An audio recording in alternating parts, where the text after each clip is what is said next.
It is the clash of titans. 1 versus 1.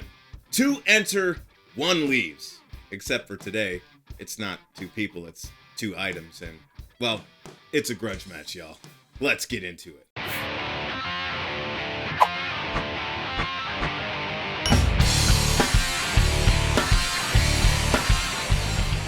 Hey everyone, welcome back to the channel. So glad you're here for today's matchup.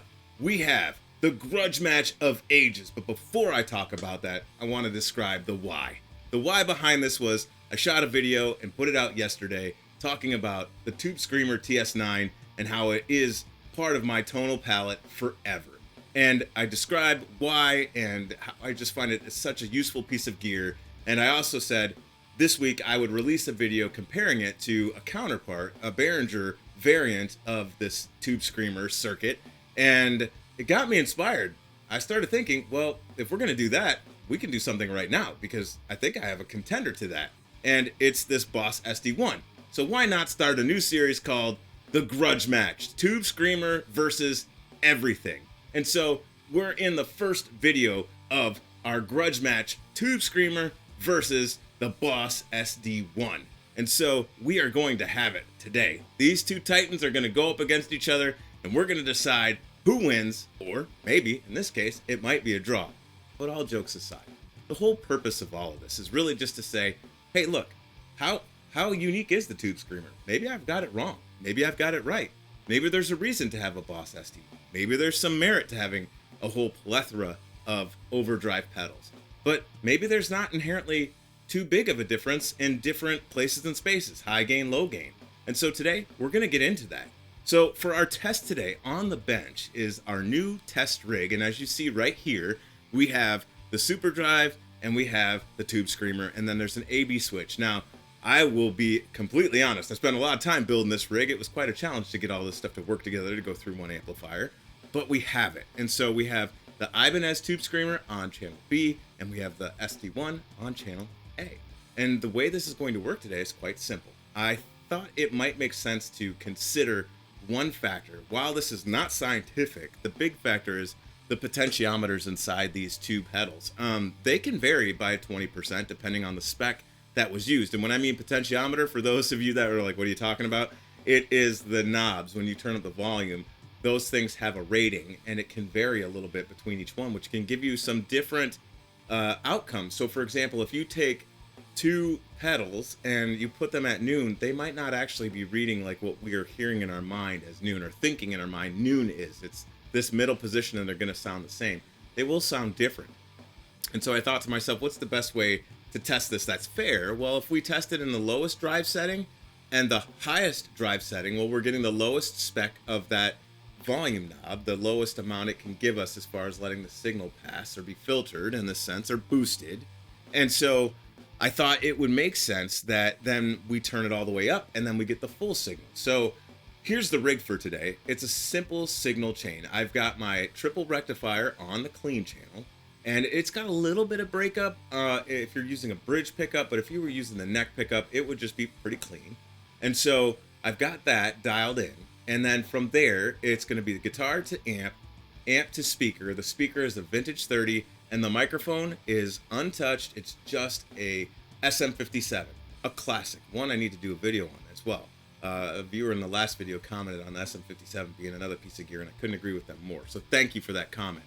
But getting back to how we're going to do this, there are no real major ground rules except for the 2 that I laid out, that the volumes would be at max, and that we would have the gain or drive channels set to their minimum, and then do another example, or listen to another example at their maximum. So without further ado, let me go grab a guitar, and we're going to get into it. And we're back. The X of choice for this video is my beloved 2006 Dean Evo, which has passive pickups in it, so we're not using EMGs or anything of that nature. It has a Gibson Burstbucker 3 in the bridge position, and we will certainly be using the bridge position for our test today, because we want all the gain we can possibly get out of these 2 pedals. So let's get straight into our test. I'm going to start with the Tube Screamer. I'm going to play it for a little bit, and then I'll switch then to the Super Drive, and from there I will give my thoughts, and then we'll start at that low setting, for the drive, and then we'll jump to the high setting and I'll do the same. So let's get into it without further ado.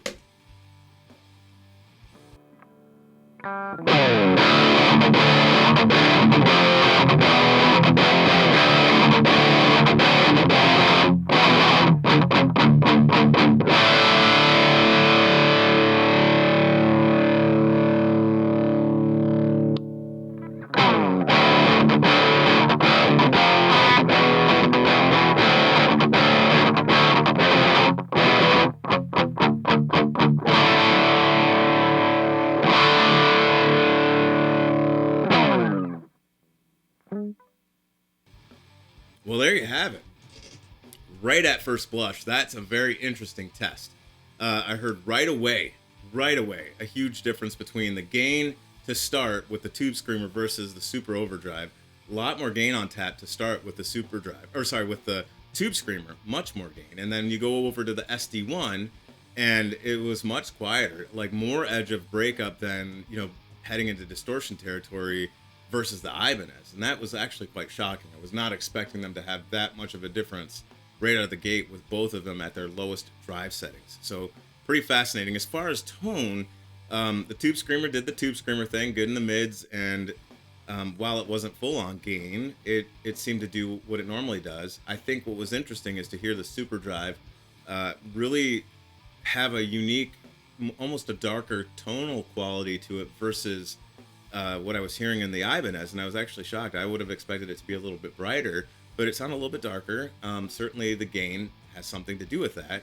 And so I guess that means we move on to the next part of our showdown. But for this round, I really don't have a clear winner because they're so vastly different in their starting positions. I think it would be unfair to say one was better than the other because we didn't really get an apples to apples tone. But one thing that we did get is maybe some data on usability and where it might make sense to engage in using a Tube Screamer versus an SD-1. So let's get into that high setting. I'm going to go ahead and adjust the drive settings to their max.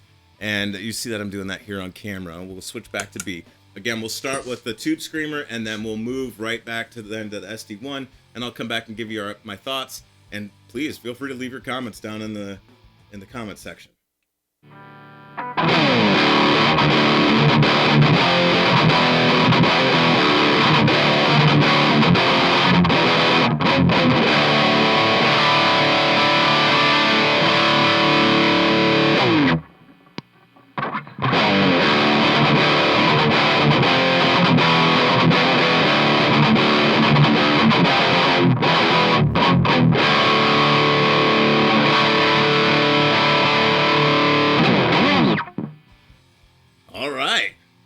Well, that was a lot closer than I expected. I'm curious to hear what you've thought, so let's just get right into it. Ibanez came out, fire breathing, and I want to note that that's the clean channel of the rectifier, and it's fire breathing for both of these, but how shocking is that? You could take a Tube Screamer and go the clean channel of some amp and get it to breathe fire like that? That's pretty awesome. It almost sounded like it was a rectifier. I know, it's a rectifier. I hear you, I know that. But crazy gain, and then the Super Drive, the SD-1 didn't disappoint. It was right there, aggressive and in the mix. What I found fascinating is I always thought that maybe the SD-1 tightened up the low end and made it more aggressive. I think that's true more on the red channel, or your high gain channel. But it was interesting that I didn't hear much difference in the low end. Maybe I'll have to go back and listen and see if I hear anything different. But they sounded, from my perspective in real time, identical. I don't know that I really could say that either one was a winner, a clear winner, or a clear loser in this round. I think they both slay. Let me just be clear, they both slay. But then it begs a whole nother set of questions, and I'm just going to run through them. And forgive me for my rambling here, but I've heard and seen in some YouTube videos, think about Glenn Fricker and his positioning on high gain. He talks a little bit about how when you start to introduce gain, things get very close. So for example, he's talking about pickups, like as soon as you introduce a bunch of gain, your pickups probably don't matter. I think you see that, and the argument that I often hear to that is, well, you're not doing edge of breakup tones. And I think we see that here. I think this pickup makes a difference and how it responds to the Ibanez versus how it responds to the Super Drive. And maybe that has something to do with that on that edge of breakup. That'd be a neat thing to explore with some other choices in particular overdrives to see if the pickup is really influencing that, or maybe grabbing an EMG style guitar, active pickup guitar, and see if there is distinct differences and how these react when there's little to no gain, at least what the pedal has to offer, introduced when you're playing.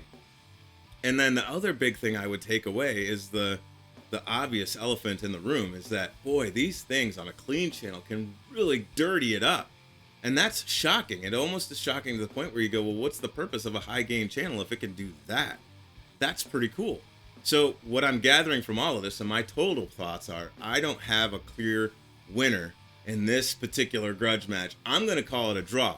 But what does that mean for those of you who are saying, hey, I want to go get a new pedal? I have gear acquisition syndrome, and today is the day I got to go out and find something, and I need to know if it's the SD-1. Well, here's what I would say. If you got a Tube Screamer, I wouldn't buy the SD-1. However, we learned something. There was a data point we captured there, and that was that the SD-1, more at its lowest gain setting, is offering something that the Tube Screamer can't, and that's less gain. And on the top end, it gave you all the gain that you needed. So that's fascinating in the sense that that's exactly what you might need. So take that into consideration. And while that is the minimum, when I think about the Tube Screamer, the minimum amount of gain it could give is what we heard, and it was significantly more than the SD-1. Maybe that is a reason for you to have that on your pedal board if you need it. And so again, is there merit in having two of these pedals?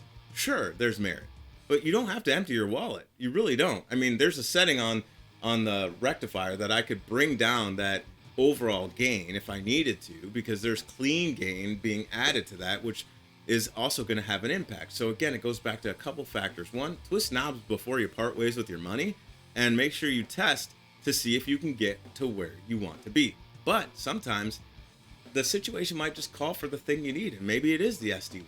So I'm not telling you whether or not you should part ways with your money. The whole purpose of this video was to say, are they close?